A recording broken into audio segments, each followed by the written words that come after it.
Bonjour, bienvenue dans cette quatrième partie du cours de statistique. Nous allons y aborder ici les paramètres de position. En quoi consiste-t-il? À quoi servent-ils? C'est ce que nous allons voir ici. Allez go, c'est parti. Bien, je vous ai mis d'abord un extrait ici d'un article où on nous annonce que le salaire brut moyen en Belgique s'élève à 3 886 €. Cette enquête-là résulte d'une analyse statistique. Vous voyez ce que j'ai souligné ici en jaune. C'est établi sur la base d'une enquête sur les salaires qui a été menée auprès de plus de 125 000 travailleurs. Les choses sont claires. Notre échantillon comporte 125 000 données. Ce n'est pas un petit échantillon. Donc 125 000 données. Pourquoi? Parce que nous avions au départ une population cible qui était déjà assez conséquente au niveau de l'effectif. Il y a 4 830 000 travailleurs en Belgique. Donc de ces 4 830 000 travailleurs, on en extrait comment, malheureusement l'article ne l'annonce pas, 125 000, mais j'imagine qu'on les a extraits via un échantillonnage aléatoire simple. J'imagine, mais ça n'est pas précisé. En tout cas, il ne s'agit pas de mesure, il s'agit d'un sondage, d'une enquête, et un sondage qui porte sur une variable qui est évidemment quantitative continue. Pourquoi? Quantitative, je vous rappelle, les réponses sont des nombres, ce qui est bien le cas ici, je gagne 2 500 €, je gagne 15 000 €, etc. Et comme vous avez à peu près toutes les valeurs possibles et imaginables, cette variable, elle est aussi continue. Mais imaginez que nous donnions à l'ensemble de la population les 125 000 données. Personne ne va s'y retrouver. Et c'est en fait ici ce qui se passe avec un échantillon. Vous avez trop de données, même pour un petit échantillon qui porte sur 30 données. Que retenir de ça? Parce que c'est ça qu'on va vous demander. Que retenir de ça? Vous voyez bien ici qu'on nous annonce un salaire moyen. Et c'est ça qu'on va retenir. Un salaire moyen qui résulte d'un calcul qu'on a effectué sur les 125 000 salaires qui ont été notre base de données. Alors, comment calcule-t-on ça? C'est ce qu'on va voir. Donc là, j'ai pris une base de données qui est assez simple, voire simpliste. Je vous ai donné 10 salaires. Ce n'est pas sérieux, ce n'est pas un échantillon sérieux, mais ça vous permet de comprendre les calculs. Voilà les 10 données, donc 2 465 €, 3 258 €, etc. jusque 2 300 €. Donc nous avons interrogé 10 personnes au hasard, elles nous ont donné leur salaire brut. Et que va-t-on en faire? Ce ne sont pas ces 10 données que nous allons retenir. Ça, c'est notre base de calcul. Quand nous devrons communiquer les résultats, comme l'a fait l'article précédent, nous allons devoir communiquer sur un salaire moyen. Comment calcule-t-on ce salaire moyen? Eh bien d'abord, c'est peut-être pas plus mal de les ordonner, ces salaires. Donc ici, dans la base de données, ça a été première personne, deuxième personne, troisième personne. Forcément, les salaires fluctuent d'une personne à l'autre.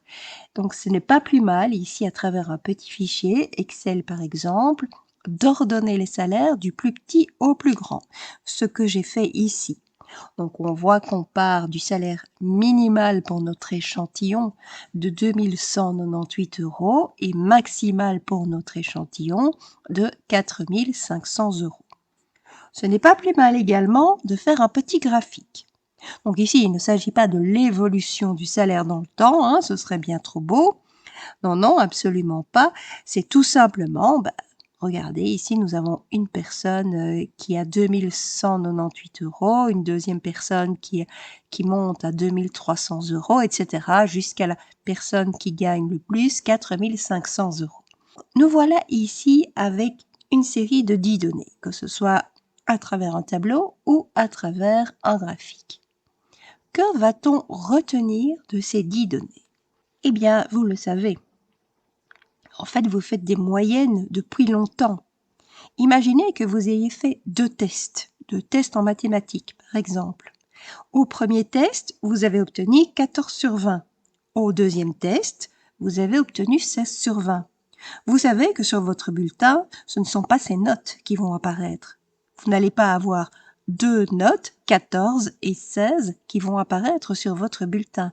Qu'est-ce qui va apparaître sur votre bulletin? La moyenne. Et c'est ça qui va être considéré comme important. Et comment calcule-t-on la moyenne?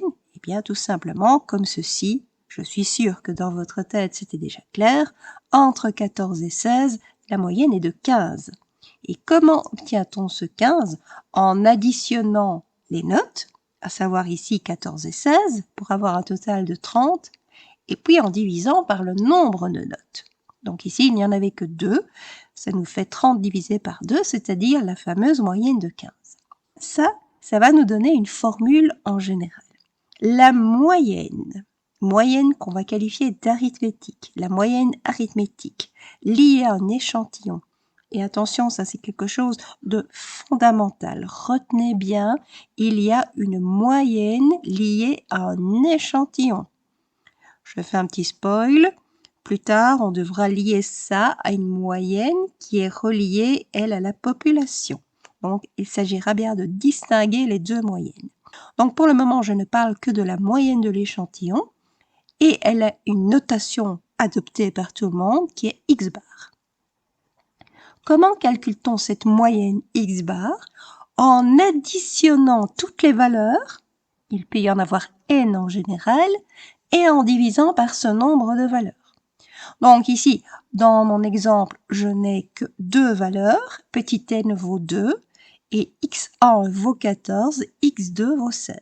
J'additionne, ça me fait un total de 30, et puis je divise par le nombre de résultats, c'est-à-dire par 2. Vous savez que des additions comme ça qui peuvent être longuettes, le mathématicien n'aime pas ça, et il va regrouper ça avec le fameux sigma, ici, que vous voyez, cette fameuse lettre grecque là, qui est en S majuscule, tout simplement pour référer à la somme. Ne vous tracassez pas, c'est juste une addition. Donc, on additionne ici toutes les valeurs et puis on divise par le nombre de valeurs. Il est possible également, et ce sera souvent le cas d'ailleurs, que vous voyez la définition de la moyenne sous une autre forme, qui est tout simplement, à la division par n près, une addition des NIXI. Donc, NI, je vous rappelle, effectif, XI, valeur de la variable. Comment comprendre cela? Eh bien, c'est tout simplement quand les valeurs se répètent. Et comme ça vaut la peine ici que je passe un peu plus de temps sur ces formules, puisque elles vont être là, elles vont être présentes tout au long de votre cours de statistique, j'illustre ça sur 3 exemples. Voilà, vous avez 3 cas. Le premier cas discret sans répétition. Donc là, nous sommes toujours face à des notes de test. Imaginez, vous avez fait 5 interrogations de mathématiques et vous avez obtenu les notes 12, 14, 17, 10 et 13. Chaque fois sur 20, soyons optimistes. Comment vais-je calculer la moyenne arithmétique par rapport à cet échantillon de 5 notes? Eh bien, je vais additionner mes 5 notes, donc 12 plus 14 plus 17 plus 10 plus 13, et je vais diviser la somme par 5. Faites le calcul, ça donnera 13,2. Pourquoi divisons par 5? Parce que vous avez 5 notes. Toujours divisé par le nombre de valeurs que vous avez. Je vous ferai remarquer que la moyenne, 13,2, est une valeur qui ne se trouve pas dans votre base de données. Votre base de données, c'est 12, 14, 17, 10 et 13. Vous n'avez pas 13,2. Donc la moyenne, c'est peut-être une valeur que vous allez trouver ou pas dans la base de données. Tout dépendra ici du contexte, mais la plupart du temps, ça ne se trouve pas dans votre base de données. C'est comme ça, c'est une valeur supplémentaire. Mais c'est celle-là qui va avoir de l'importance. Dans votre bulletin, on ne mettra pas les 5 notes, 12, 14, 17, 10 et 13, on mettra la moyenne. Cet étudiant a obtenu en moyenne, en mathématiques, une note de 13,2 sur 20. C'est ça qui va apparaître dans votre bulletin. Je passe au deuxième cas, qui est toujours un cas discret, mais avec répétition cette fois-ci. Donc, il s'agit peut-être d'un autre étudiant qui a obtenu pour les 5 interrogations de mathématiques 12, 14, 12, 12 et 14. Alors, je pourrais calculer la moyenne comme précédemment. Donc, je fais 12 plus 14 plus 12 plus 12 plus 14, et puis je divise cette somme par 5. Mais vous le savez, depuis la première année primaire, on n'aime pas les additions itérées. 12 plus 12 plus 12, ça va quoi, on sait que c'est 3 fois 12. 14 plus 14, on sait que c'est 2 fois 14. Donc, on va remplacer. Et on va dire que 12, ce sera xi, qui apparaît 3 fois. Voilà, donc ici, vous voyez. Donc, ça va me donner le ni. 3, c'est le ni. 12, c'est le xi. Et puis, ça se répète encore. Vous avez 2 fois 14. 2, c'est le ni. 14, c'est le xi. Donc, c'est vraiment remplacer une addition itérée par une multiplication ici. Pourquoi? Tout simplement parce que on n'a pas envie de perdre du temps. 12 plus 12 plus 12, c'est 3 fois 12 et basta. Donc ici, on dira que le 12 apparaît 3 fois, c'est son effectif, et on mettra tout simplement 3 fois 12. Bien sûr, on continue à diviser par 5, ce qui donne une moyenne de 12,8. À nouveau, ce 12,8 n'apparaît absolument pas dans les 5 notes. Voilà, c'est comme ça. Une moyenne n'apparaît pas forcément dans votre base de données.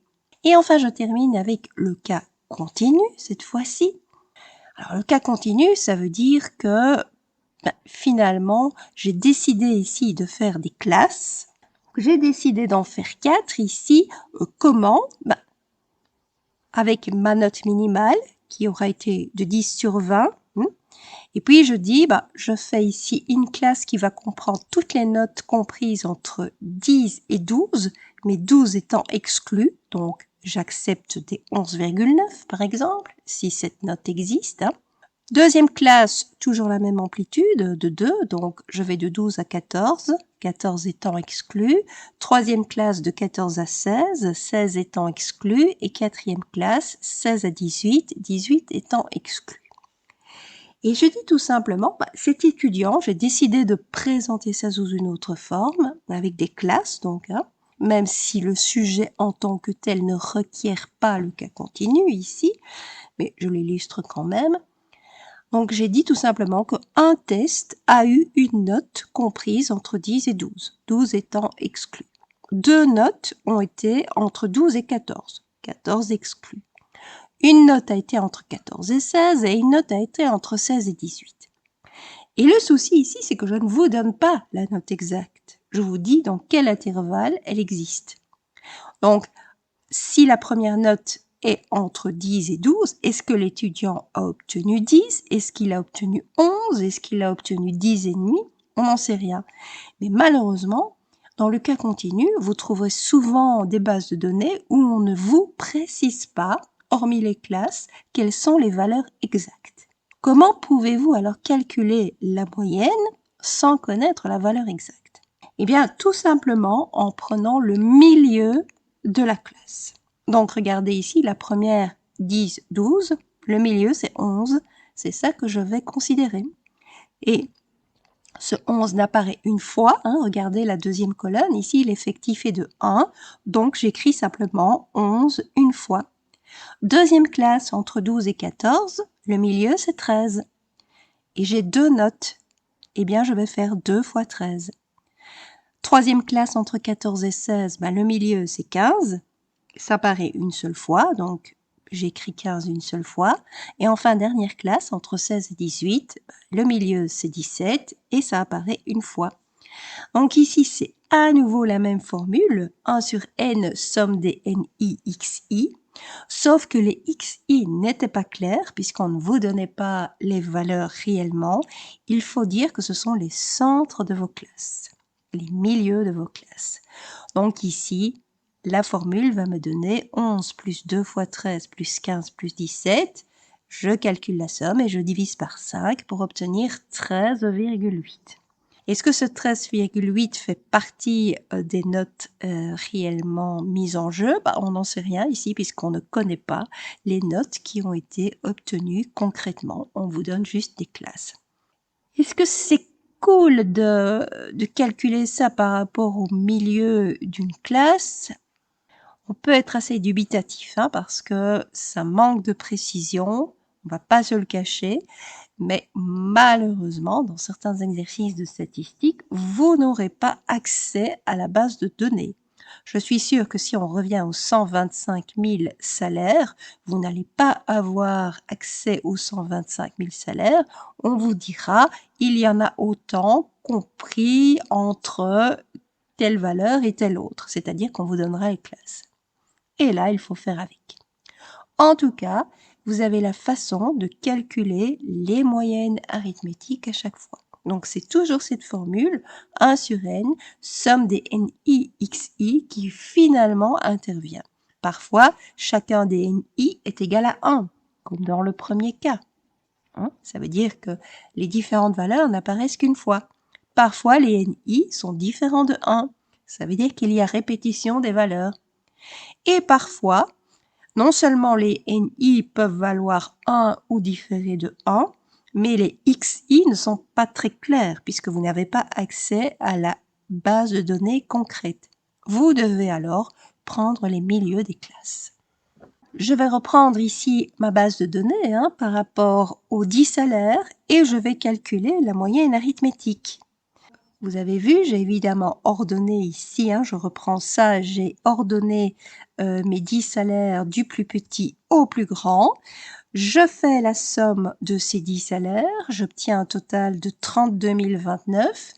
Et comme il y a 10 données, je divise par 10 pour avoir la moyenne arithmétique. J'annoncerai donc que le salaire moyen est de 3 202,90 €. Au niveau du graphique, comment pouvez-vous faire apparaître ça? Eh bien, en vert, vous avez votre base de données, les 10 salaires concrètement. Et puis, vous avez ici, en orange, la moyenne.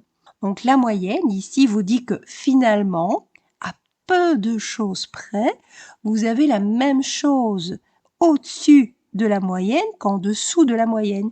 Vous voyez, il y a à peu près la moitié de la courbe verte ici qui est au-dessus de la courbe orange ou en dessous de la courbe orange. Alors, je vais revenir parce que je suis en train ici de vous donner une phrase qui est un petit peu dangereuse et on va comprendre pourquoi. Imaginez maintenant que le dernier salaire ne soit pas de 2 300 € mais de 23 000 €.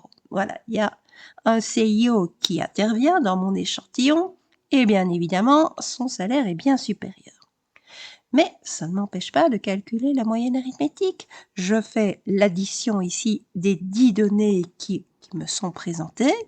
J'obtiens 52 729 maintenant. Et puis je divise toujours par 10, ça n'a pas changé, pour obtenir un salaire moyen de 5 272,9 €. Et maintenant, si je compare ici cette moyenne obtenue à ma banque de données, regardez le graphique. Ma banque de données, c'est le graphique vert. La moyenne, c'est ce qui se passe en orange. Et regardez, tous les salaires sont inférieurs à la moyenne. Il n'y en a qu'un qui est supérieur, drôlement supérieur. C'est d'ailleurs cette anomalie-là qui fait en sorte que votre moyenne est excessivement élevée. Or, si vous communiquez le résultat, le salaire moyen brut en Belgique est de 5 272,9 €. On se dira, mais magnifique, c'est un paradis, votre Belgique. On y gagne très très bien sa vie. Eh bien non, parce que votre échantillon, eh bien malheureusement, il a eu une anomalie statistique. On va dire, tout le monde ne gagne pas le salaire d'un CIO. Et donc à ce moment-là, la moyenne arithmétique, elle n'est plus pertinente. Il va falloir passer à un autre paramètre de position.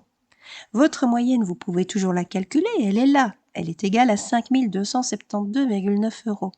Est-elle représentative de l'ensemble des Belges? Absolument pas. C'est une donnée dans votre base de données qui a tout fichu en l'air, si je peux me permettre de m'exprimer ainsi.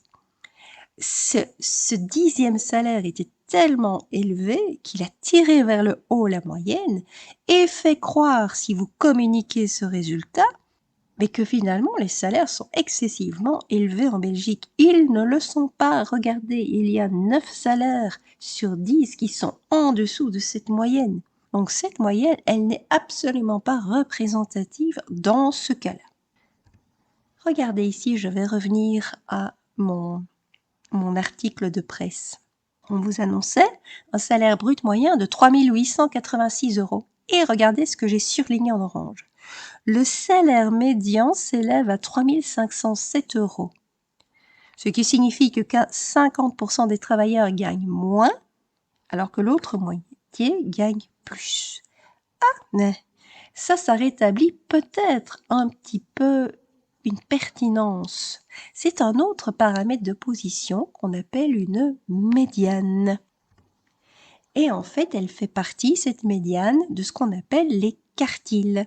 Vous avez un premier quartile qu'on note Q1, un deuxième quartile qu'on appelle aussi médiane qu'on note Q2 et un troisième quartile que l'on note Q3.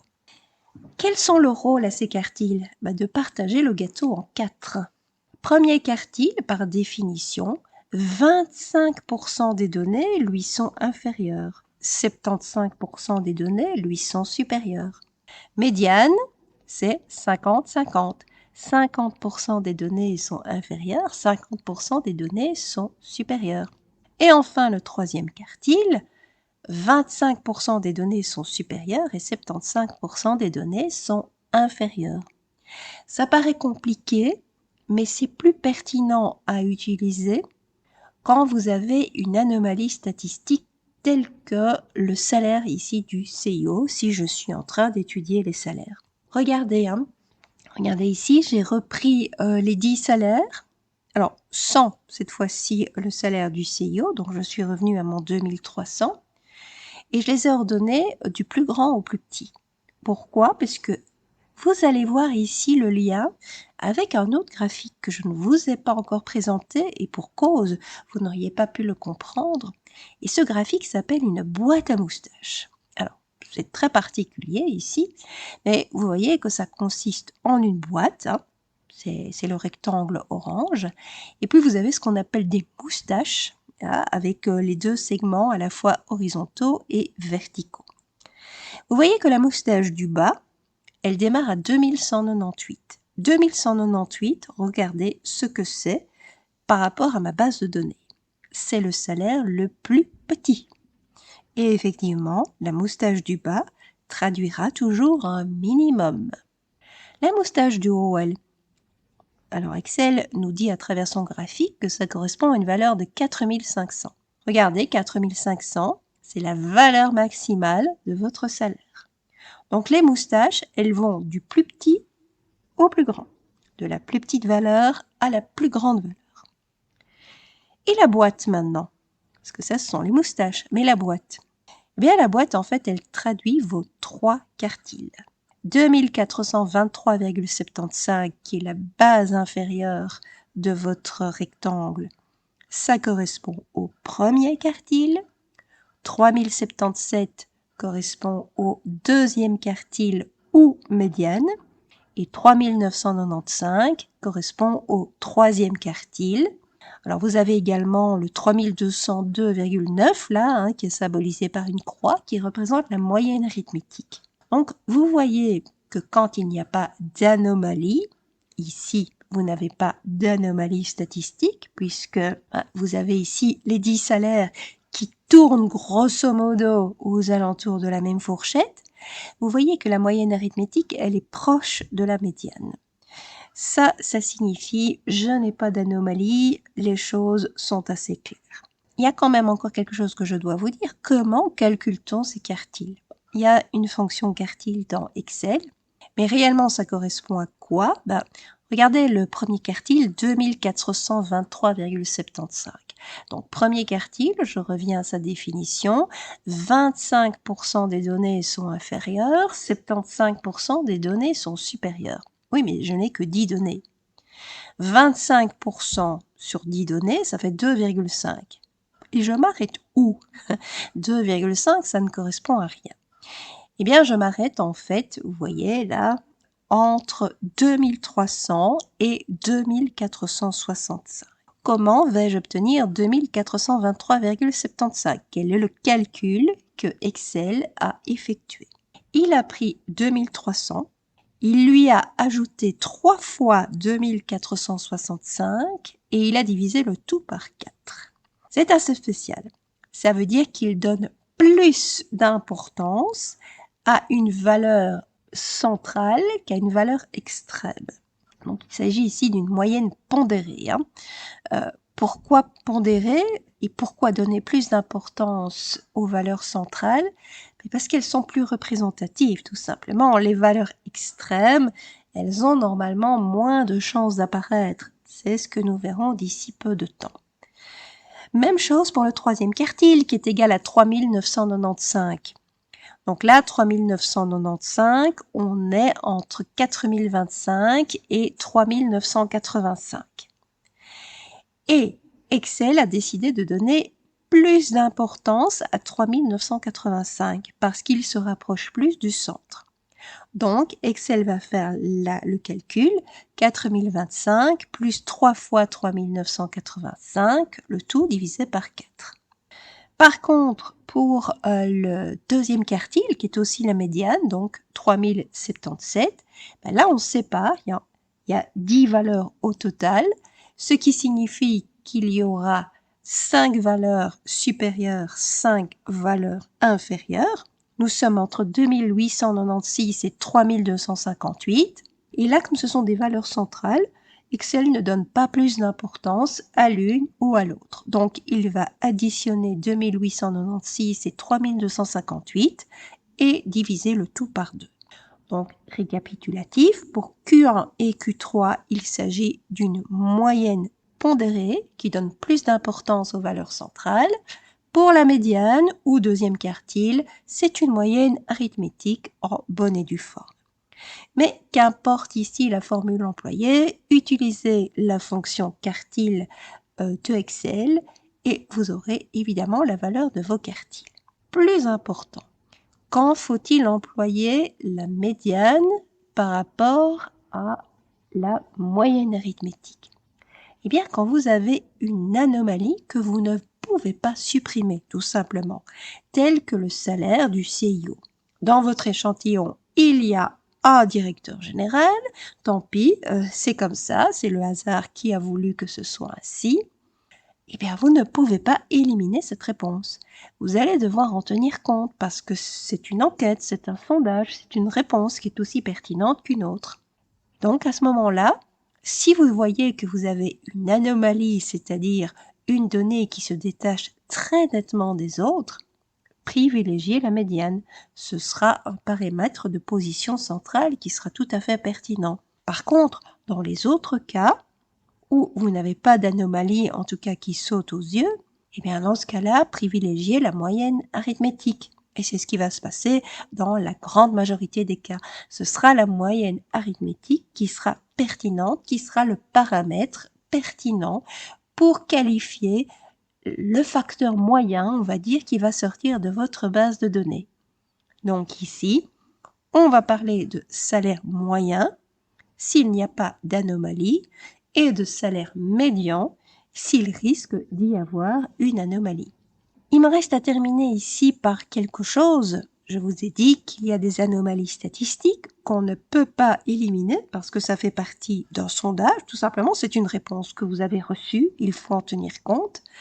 Mais si votre base de données résulte de mesures qui ont été effectuées soit sur site, soit en labo, il se peut que vous ayez effectué des erreurs de mesure. Et dans ce cas-là, les quartiles vont vous aider pour les repérer et les éliminer surtout. Et quelle sera la règle? Eh bien, vous allez devoir calculer 2 quartiles, le premier et le troisième. Donc le premier quartile se notera Q1, le troisième quartile se notera Q3. Et à partir de ces Q1 et Q3, vous allez calculer 2 limites. La limite inférieure, qui est définie par Q1 moins 1,5 fois Q3 moins Q1. Q3 moins Q1 qu'on appelle d'ailleurs l'écart interquartile. Et puis la limite supérieure qui est définie par Q3 plus 1,5 fois l'écart interquartile. Tout ce qui sera plus petit que la limite inférieure ou plus grand que la limite supérieure sera éliminé de votre base de données. Parce que ça ne servira à rien ici de vouloir intégrer ces anomalies statistiques qui vont vous pourrir la vie et qui résultent plus que probablement d'erreurs de mesure. J'insiste bien, c'est quand votre base de données résulte ici de mesures que vous avez effectuées ou que d'autres personnes ont effectuées. L'erreur est humaine, la mesure peut être fausse, peut être erronée. Dans ce cas-là, faut-il vraiment se casser la tête pour essayer d'avoir un modèle qui colle parfaitement à ces erreurs de mesure? Certainement pas. Il faut éliminer ces erreurs de mesure. Et comment le ferez-vous? Eh bien, par la petite recette ici que je vous ai donnée. Tout ce qui est inférieur au premier quartile moins 1,5 fois l'écart interquartile, tout ce qui est supérieur au troisième quartile plus 1,5 fois l'écart interquartile sera éliminé. Dans le cas de mesure, dans le cas d'un sondage, il faudra tenir compte de ces anomalies statistiques. Résumons. Quand vous avez une base de données, la première chose à faire est d'éliminer les erreurs de mesure si cette base de données résulte de mesures. Vous devez alors calculer les quartiles Q1 et Q3 qui vont vous mener par les formules que vous voyez aux limites inférieures et limites supérieures et vous allez alors avoir une base de données qui est propre. Il n'y a rien à faire si votre base de données résulte d'un sondage. Vous devez accepter tel quel. Si votre base de données résulte de mesures et que vous l'avez nettoyée, logiquement, il n'y a plus aucune anomalie statistique. Vous devez donc calculer simplement la moyenne arithmétique. Si votre base de données résulte d'un sondage, soit elle est exempte d'anomalies statistiques, et vous devez calculer la moyenne arithmétique, soit elle n'est pas exempte d'anomalies statistiques, et dans ce cas-là, vous devez tenir compte également de la médiane, soit le deuxième quartile. Merci beaucoup pour votre attention, et puis je vous donne rendez-vous pour la prochaine capsule qui sera consacrée à d'autres paramètres, cette fois-ci par rapport à l'échantillon. Vous allez voir, il n'y a pas que les paramètres de position ici qui vont nous intéresser. Mais ce sera pour le prochain rendez-vous et merci beaucoup pour votre attention.